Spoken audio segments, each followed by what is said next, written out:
Sciatica जिसमें कि आपके कमर के पिछले वाला हिस्सा जो आपका बैक का हिस्सा होता है, वह कमर के हिस्से लेके आपके पूरे ये पैरों की तरफ से होता हुआ और एड़ी तक पीछे की तरफ से, जांघ की पीछे की तरफ से दर्द होता है, एक नस में खिंचाव पैदा होता है, चलने में, उठने में, बैठने में बहुत दिक्कत होती है। ये दोनों तरफ भी हो सकता है, दोनों पैरों की तरफ भी हो सकता है और एक पैर की तरफ। जनरली ये एक साइड ज्यादा होने के इसके चांसेस होते हैं। जिन लोगों का बहुत ज्यादा सिटिंग का जॉब होता है या जिन लोगों की फिजिकल एक्टिविटी बंद हो जाती है, उन लोगों को साइटिका की दिक्कत ज्यादा होती है, या कभी कभार कुछ इंजरी या कुछ मसल्स ऐसी खिंच जाती है कि वहां से फिर धीरे धीरे साइटिका की दिक्कत होने लगती है। जब ये दिक्कत बहुत ज्यादा जाती है तो ऑपरेशन करवाना पड़ता है, पर बेटर ये है कि हम इसको पहले ही ठीक कर ले। तो जिस किसी को भी लगे कि उसको साइटिका की दिक्कत है तो वो इन 10 आसनों का अभ्यास करे। बहुत ही सरल से आसन है और इन आसनों का आप अभ्यास करेंगे तो देखेंगे कि पहले दिन ही आपको फायदा मिला है, जो आपका दर्द है उसमें काफी हद तक कमी आई है। बहुत आराम से करने हैं, धीरे धीरे करने। तो चलिए शुरू करते हैं। तो सबसे पहले आप अपने आसन पे बैठिए, दोनों पैरों को मोड़िए और वज्रासन पे बैठिए। वज्रासन जिसमें आप अपने दोनों पैरों को घुटनों के पास से मोड़ते, दोनों पैरों के अंगूठे मिले रहेंगे और एड़ियों की गद्दी बनी रहेगी और वज्रासन पे आप बैठेंगे। कमर गर्दन एकदम सीधी रहेगी, नॉर्मल ब्रीथिंग रहेगी। श्वास लेते हुए, इनहेल करते हुए अपने दोनों हाथों को ऊपर की ओर उठाएंगे, सही को ऊपर की ओर खींचेंगे और उसके बाद श्वास निकालते हुए आप आगे की ओर झुकेंगे, आगे की ओर झुकेंगे।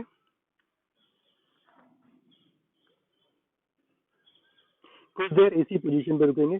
प्रयास करें कम से कम 15 सेकंड रुकने का। 15 सेकंड मैक्सिमम आप इस पोजीशन पे रुकेंगे। सांसें नॉर्मल कर लेंगे, नॉर्मल इनहेल एक्सहेल चलता रहेगा। 15 सेकंड पूरा होने के बाद आप वापस इनहेल करते हुए आएंगे, श्वास लेते हुए वापस आएंगे, शरीर को ऊपर की ओर खींचेंगे और श्वास निकालते हुए दोनों हाथ आपके घुटनों पे। इसके बाद आते हैं हम अपने अगले आसन में। अपने दाएं पैर को आगे की ओर लेके आएंगे और बायां पैर आपका पीछे की ओर होगा। दायां पैर आपका घुटने के पास से मुड़ा रहेगा, बायां पैर आपका एकदम सीधा रहेगा, पंजा एकदम खिंचा हुआ रहेगा और ये कुछ पोजीशन होगी। आप इस तरीके से बैठेंगे, नॉर्मल ब्रीथिंग रहेगी, 15 सेकंड बैठेंगे।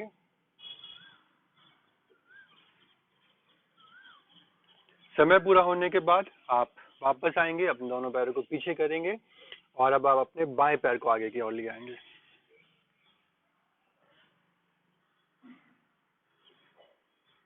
नॉर्मल ब्रीथिंग बाएं तरफ से भी। अगर आपका ये हिस्सा नहीं लगता तो आप यहाँ पे कोई तकिया या कुछ पिल्लो लगा सकते हैं। प्रयास करें जितना आपका ये जो घुटना मुड़ा हुआ है उसका एड़ी आपका जो है दूसरे पैर की जांघ के पास हो। होल्ड करेंगे इसी पोजीशन पे सेम 15 सेकंड। नॉर्मल ब्रीथिंग रहेगी। आंखें बंद करना चाहे बंद कीजिए, खोलना चाहे आप खोल सकते हैं। 15 सेकंड होने के बाद वापस पैर पीछे और अब आप आ जाएंगे इस पोजीशन पे। दोनों हाथों के बीच में दूरी इतनी होगी जितनी आपके कंधों में दूरी है। दोनों घुटनों के बीच में भी दूरी और दोनों पैरों के पंजों के बीच में भी दूरी उतनी जितनी आपके कंधे चौड़े हैं। अब आपको श्वास निकालते हुए अपने जो आपका चिन्ह है, आपकी जो ठुड्डी है, उसको आपको अपने चेस्ट वाले पार्ट से लगाना है और पीठ वाला हिस्सा आपको ऊपर की ओर उठाना है। श्वास निकालते हुए, एक्सहेल करते हुए, इनहेल करते हुए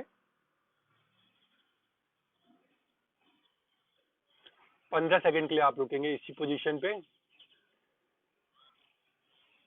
और अधिक से अधिक आप दबाएंगे और आपका जो ये सर है आपका अधिक से अधिक ऊपर की ओर उठा हुआ। 15 सेकंड पूरे होने के बाद वापस एक्सहेल करते हुए पीठ को पूरा उठा लेंगे और अपनी चिन को अपनी चेस्ट से लगा देंगे। 15 सेकंड रुकेंगे इसी पोजीशन पे। 3 से 4 आपको राउंड करने हैं और बहुत आराम से और धीरे धीरे करने हैं। 3 से 4 राउंड होने के बाद हर राउंड में हर स्टेप में आपको 15 सेकंड का एक ब्रेक देना है। 15 सेकंड के आपको होल्ड करना है। 3 से 4 राउंड होने के बाद आप अपने आसन पे पीठ के बल लेट जाएंगे। अपने दोनों पैरों को मोड़ेंगे घुटने के पास से। अपने दाएं घुटने को बाएं घुटने के पास लगाएंगे। दोनों हाथों से बाएं घुटने को पकड़ेंगे और इसको दबाएंगे। इस तरीके से आप दबाएंगे। एक्सहेल करते हुए, श्वास निकालते हुए आप दबाएंगे। 15 सेकंड के लिए रुकेंगे और नॉर्मल ब्रीथिंग कर लेंगे। 15 सेकंड रुकेंगे और नॉर्मल ब्रीथिंग रहेगी, यानी कि इनहेल एक्सहेल चलता रहेगा। 15 सेकंड पूरा होने के बाद आप वापस आएंगे, दूसरा पैर नीचे। अब यही आपको अपने बाएं तरफ से करना है, बाएं घुटना मोड़ना है, दाएं घुटने के पास लगाना है, एक्सहेल करते हुए घुटने को दबाना है। नॉर्मल ब्रीथिंग यानी इनहेल एक्सहेल चलता रहेगा। 15 सेकंड आपको रुकना है और फिर वापस एक्सहेल करते हुए अपनी पोजीशन पे जाएंगे, दोनों पैर आपके नीचे। 3 से 4 आप इसके राउंड करेंगे। अब आते हैं हम अपने अगले आसन में। दोनों पैर घुटनों के पास से मुड़े हुए हैं। एड़ियां जो है अधिक से अधिक प्रयास करें आपके नितंब के पास हो। दोनों हाथ सीधे एकदम खिंचे हुए। अब आपको अपने दोनों घुटनों को एक साथ दाएं तरफ दबाना है और आपको देखना है बाएं तरफ। बाएं तरफ आप देखेंगे, 15 सेकंड के लिए रुकेंगे, नॉर्मल ब्रीथिंग रहेगी, इनहेल एक्सहेल चलता रहेगा। समय पूरा होने के बाद 15 सेकंड पूरे होने के बाद आपको वापस आना है सांस लेते हुए। अब आपको अपने बाएं तरफ मोड़ना है घुटने को, दोनों घुटनों को, और आपको दाएं तरफ देखना है। इस पूरी प्रक्रिया में आपके हाथ एकदम खिंचे रहेंगे। नॉर्मल ब्रीथिंग, 15 सेकंड आप रुकेंगे और फिर वापस सांस लेते हुए सीधे, और फिर वापस आपको अपने दाएं तरफ दोनों घुटनों को मोड़ना है और बाएं तरफ देखना है। 15 सेकंड रुकेंगे, नॉर्मल ब्रीथिंग, वापस सीधे। तो इस तरीके से आपको ये 4 से 5 बार करने हैं, 15 सेकंड के लिए रुकने हैं।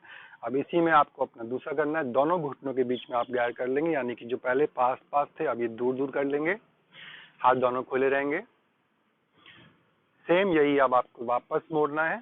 अब इसमें आपको करना ही है कि आपका जो घुटना है, पहले तो दोनों एक साथ आ रहे थे, अब अलग अलग आएंगे, यानी कि आपका पहला जो है दाएं घुटना लगा रहेगा और जो आपका बाएं घुटना है वो आपके दाएं पंजे के पास होगा। कुछ इस तरीके से पोजीशन होगी। बाएं तरफ आप देख ही रहे हैं। 15 सेकंड रुकेंगे, नॉर्मल ब्रीथिंग, सांस लेते हुए वापस सीधे। अब बाएं तरफ नॉर्मल ब्रीथिंग, बस सीधे, और फिर 15 सेकंड रुकेंगे। हर पोजीशन पे आने के बाद आपको जो होल्ड करना है वो 15 सेकंड आपको मिनिमम होल्ड करना है। आराम आराम से करना है और धीरे धीरे करना है। अब आते हैं हम अपने अगले आसन में।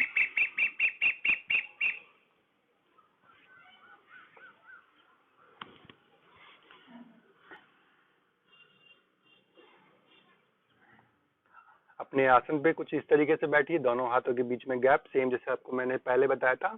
अपने दाएं लेग को, आपका जो राइट लेग है, उसको आगे की ओर लेके आएंगे और ये जो पैर है ये आपका पीछे की ओर रहेगा। पंजा लेटा हुआ होगा और पैर अधिक से अधिक खिंचा हुआ होगा। दोनों हाथ आपके इस तरीके से, और फिर नमस्कार की मुद्रा में होल्ड करेंगे इस पोजीशन पे अपने आप को 15 सेकंड के लिए। नॉर्मल ब्रीथिंग, इनहेल एक्सहेल चलता रहेगा। 15 सेकंड रुकेंगे और समय पूरा होने के बाद वापस दोनों हाथ नीचे, आपका राइट लेग पीछे और अब आपका लेफ्ट लेग आगे, और वापस नमस्कार की मुद्रा। होल्ड करेंगे अपने आप को 15 सेकंड इसी पोजीशन पे।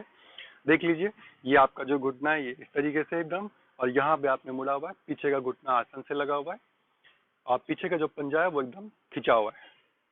इसको पंजे को आपको इस तरीके से नहीं करना, ये आपको एकदम पंजा लेटा हुआ होगा। हाथ नमस्कार की मुद्रा में होगा। 15 सेकंड रुकेंगे। जब आपको एक पोजीशन पे होल्ड कर लेते हैं तब नॉर्मल ब्रीथिंग करेंगे, यानी इनहेल एक्सहेल चलता रहेगा। 15 सेकंड पूरा होने के बाद वापस अपने दोनों हाथ लगाएंगे और दोनों पैर पीछे। अब आते हैं हम अपने 8वें आसन पे। अपने आसन पे बैठिए। पद्मासन लग जाता है तो बहुत बढ़िया, पर साइटिका वालों से पद्मासन लगाने में दिक्कत होती है और नॉर्मल बहुत से लोगों से पद्मासन लगता नहीं है। तो सुखासन पे बैठेंगे, कमर गर्दन एकदम सीधी, दोनों हाथ आपके घुटनों के ऊपर, नॉर्मल ब्रीथिंग, और उसके बाद अब आपको अपने बाएं तरफ मुड़ना है। इसी तरीके से बैठे रहेंगे, आपको अपने नितंब उठाने नहीं है। एक बार देखिए कैसे करेंगे। आपको एक्सहेल करते हुए मुड़ना है अपने ऊपर वाले पार्ट से, आपका जो कमर वाला पार्ट है वो सिर्फ आपको मोड़ना है। आपको अपना घुटना ना उठाना है और ना कुछ इस तरीके से मुड़ना है। आपको ये एकदम आपका आसन से लगा रहेगा और आप एक्सहेल करते हुए, सांस बाहर निकालते हुए मुड़ेंगे और आपका जो ये राइट हैंड है ये आपके लेफ्ट नी के ऊपर होगा। अधिक से अधिक पीछे की ओर मुड़ने की कोशिश करेंगे। इस पूरे प्रयास में आप कोशिश करेंगे आपका जो घुटना जो मोड़ है फोल्ड करके आप जिस आसन में बैठे हैं उसी पे आप बैठे रहें। होल्ड करेंगे 15 सेकंड इस पोजीशन पे। नॉर्मल ब्रीथिंग, इनहेल एक्सहेल चलता रहेगा। 15 सेकंड पूरा होने के बाद वापस आएंगे। अब यही आपको अपने दाएं तरफ करना है। बायां हाथ आपके दाएं घुटने के ऊपर, आपका जो राइट हैंड है वो पीछे की ओर, अधिक से अधिक पीछे की ओर मुड़ रहे हैं। होल्ड कर रहे हैं इसी पोजीशन पे 15 सेकंड के लिए। नॉर्मल ब्रीथिंग, इनहेल करते हुए वापस सीधे। तो 3 से 4 बार आपको आगे और पीछे मुड़ना है। इसके बाद आते हैं हम अपने अगले आसन पे। अपने आसन पे लेटिए, दोनों घुटनों को मोड़ेंगे और अपने पैरों को कुछ इस तरीके से लगा लेंगे। पद्मासन लगा लेंगे या आपस में जैसा होल्ड कर लेंगे एकदम, और दोनों हाथों से दोनों घुटनों को पकड़ेंगे और दबाएंगे। एक्सहेल करते हुए दबाना है, होल्ड करना है इसी पोजीशन पे। होल्ड करते हुए, होल्ड करने के बाद नॉर्मल ब्रीथिंग यानी इनहेल एक्सहेल चलता रहेगा। 15 सेकंड रुकेंगे, वापस आएंगे 15 सेकंड बाद इनहेल करते हुए, और फिर दोबारा एक्सहेल करते हुए दबाएंगे। 15 सेकंड रुकेंगे इसी पोजीशन पे। नॉर्मल ब्रीथिंग, इनहेल करते हुए वापस आएंगे। तो इस तरीके से हमारा 9वां आसन होता है। अब हम आते हैं अपने आखिरी 10वें आसन पे। अपने आसन पे बैठ जाइए, अपने दोनों पैरों के पंजे मिलाएंगे। 10th आसन बता रहा हूँ, 10वां आसन बता रहा हूँ। दोनों पैरों के पंजे मिलाएंगे, एड़ी अधिक से अधिक आप अपने शरीर के पास ले आएंगे। दोनों हाथों से अपने दोनों पैरों के पंजे पकड़ लेंगे और अपने दोनों घुटनों को हिलाएंगे, ऊपर नीचे करेंगे। जितना ज्यादा आपकी एड़ियां आपके शरीर के पास होंगी, आपके जो गुदा मूल है उसके पास होंगी, आपकी जनेंद्रिय के पास होंगी, उतना आपको अधिक और उतनी जल्दी आपको फायदा मिलेगा। आप इसको हिलाएंगे 15 सेकंड के लिए। नॉर्मल ब्रीथिंग रहेगी। 15 सेकंड के बाद आप रुकेंगे, एक ब्रेक देंगे। अगर आपको लग रहा है यहाँ पे खिंचाव हो गया, दर्द हो गया, तो आप दोनों पैरों को सीधा करेंगे और कुछ इस तरीके से हिला लेंगे, घुटनों को ऊपर नीचे करेंगे और वापस मोड़ेंगे। वापस इसी पोजीशन पे आएंगे और फिर 15 सेकंड के लिए अपने दोनों घुटनों को हिलाएंगे। तो 3 से 4 बार इस तरीके से कर लेंगे। तो देखा कि बहुत ही आसान से आसन है। 10 आसन है साइटिका वालों के लिए। जिन लोगों को साइटिका की दिक्कत है तो वो इन 10 आसनों का अभ्यास करें और वो देखेंगे कि उनकी साइटिका की दिक्कत काफी हद तक ठीक हो गई है। और बहुत अच्छी तरीके से, ईमानदारी से अगर वो इनका अभ्यास करेंगे तो उनको पहले, दूसरे, तीसरे दिन से ही रिजल्ट मालूम चलने लगेगा, उनको फील होने लगेगा, उनका जो दर्द है वो कम होने लगेगा। फिर भी अगर आपका कोई सवाल है इन आसनों को लेके तो आप कमेंट बॉक्स पे कमेंट करके पूछ सकते हैं। धन्यवाद।